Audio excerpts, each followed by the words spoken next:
Ici à Bordeaux, à Cage Business School, pour le Parlement des entrepreneurs d'avenir, et je n'ai pas un, mais deux invités, Raphaël et Jules. Bonjour messieurs. Bonjour. Bonjour. Bonjour.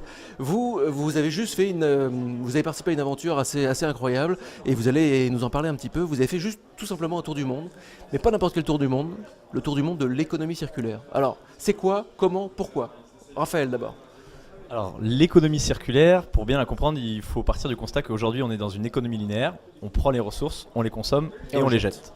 L'économie circulaire, l'idée, c'est en amont de penser la conception d'un produit pour qu'à la fin de sa vie, il puisse être recyclé, réutilisé et qu'il n'y ait aucune production de déchets. Et tout autour du monde, vous avez trouvé des initiatives comme ça? Oui, on est parti dans 22 pays pendant 17 mois et on a vu 150 projets, start-up, associations qui faisaient de l'économie circulaire. Et il y en a partout, dans tous les pays, dans tous les secteurs. Qu'est-ce qui vous a pris? Pourquoi vous avez Qu'est-ce qui lancé nous a pris, ça? Raphaël?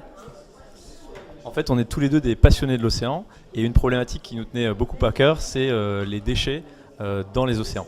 Et très rapidement, on s'était aperçu que 80% des déchets des océans venaient de la Terre et donc on voulait trouver une solution.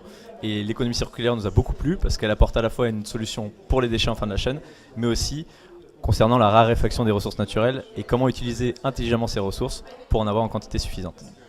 On peut avoir un espoir, on peut se dire que oui, un jour, les océans, ça sera plus forcément la poubelle de l'humanité, c'est qu'on va pouvoir changer les choses. Vous êtes jeune, donc normalement vous devez nous transmettre l'enthousiasme. J'allais dire, on est clairement très optimiste sur le sujet. Alors effectivement, il y a énormément de travail à faire et il y a un vrai changement qui est nécessaire. Mais je pense qu'on est revenu beaucoup plus optimiste qu'on ne l'est parti. En partant, on espérait que le changement était possible. Maintenant, après avoir vu autant d'innovations dans autant de secteurs, on croit fermement que le changement est possible. Il y a énormément de travail qui est à faire, il y a beaucoup de choses qui doivent changer. Mais on pense vraiment que le changement est possible et qu'on va le faire. Et alors, le changement est possible, la transformation aussi. Et la transformation, vous êtes déjà dedans finalement, puisque vous êtes revenu en France. Et qu'est-ce que vous avez fait en France? Vous êtes lancé dans une autre drôle d'aventure. C'était quoi cette aventure? C'est quoi cette aventure? Eh ben, on est en France depuis 3 mois et on vient de créer la start-up circulaire, en fait, qui vise à connecter les start-up de l'économie circulaire, porteuses de solutions et d'innovation, avec les grands groupes qui se cherchent un peu et qui s'intéressent de plus en plus à l'économie circulaire. Et l'idée, c'est vraiment de faire le pont entre ces start-up et associations innovantes et les grands groupes pour créer des solutions innovantes en économie circulaire, communiquer dessus et petit à petit passer d'une économie linéaire à une économie circulaire. Donc c'est d'être vraiment une passerelle ou une sorte de facilitation entre deux mondes.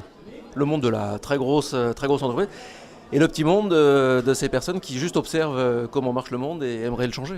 Ouais, exactement. On s'est rendu compte que parfois le lien n'était pas évident. À la fois les grands groupes ne savaient pas du tout comment agir avec les startups. À la fois les startups ne savaient pas trop comment approcher ces grands groupes. Alors que parfois il peut y avoir des co-créations qui sont super intéressantes. Pour donner un exemple, on a connecté Patagonia, la marque d'outdoor, avec Tellme, qui est une startup belge qui loue des vêtements pour bébés. Et de par cette connexion, Patagonia s'est mis à louer des manteaux pour enfants. Et donc il a touché un nouveau business model qui va dans l'économie circulaire, l'économie de la fonctionnalité, alors qu'il n'était pas forcément prêt à le faire à la base. D'accord. On est ici à Cage, donc Cage Business School ici à Bordeaux. C'est donc un grand campus, il y a beaucoup d'étudiants. Quels seraient les mots que vous trouveriez pour expliquer, quelques mots, expliquer aux étudiants ce qu'est un entrepreneur d'avenir? Qui veut se lancer là-dedans? De toute façon, vous allez tous les deux jouer à ce petit jeu. Raphaël d'abord. Entrepreneur d'avenir, c'est quoi?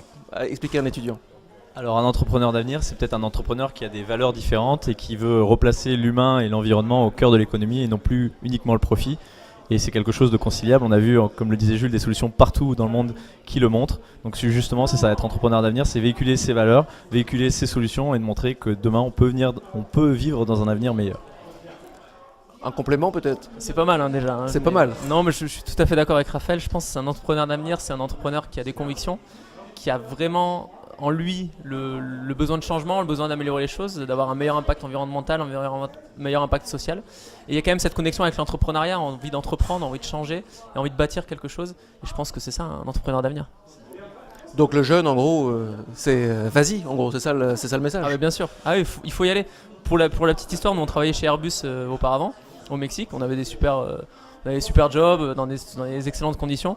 Mais on n'a pas hésité une seule seconde quand on s'est rencontrés à quitter nos emplois et à partir dans l'aventure de circulaire. Et il n'y a pas un seul jour où on le regrette. Et tous les gens qu'on a rencontrés, les 150 entrepreneurs qu'on a pu rencontrer dans le monde, ils ont tous la banane, ils ont tous le smile et envie de changer les choses et ça fait plaisir. Mais ça part quand même d'une sacrée prise de risque. Pas tellement, et c'est ça qu'on invite les étudiants à faire, c'est que nous, le projet, on pensait qu'il serait pas réalisable, et c'est que ça a été beaucoup plus facile à mettre en œuvre que prévu.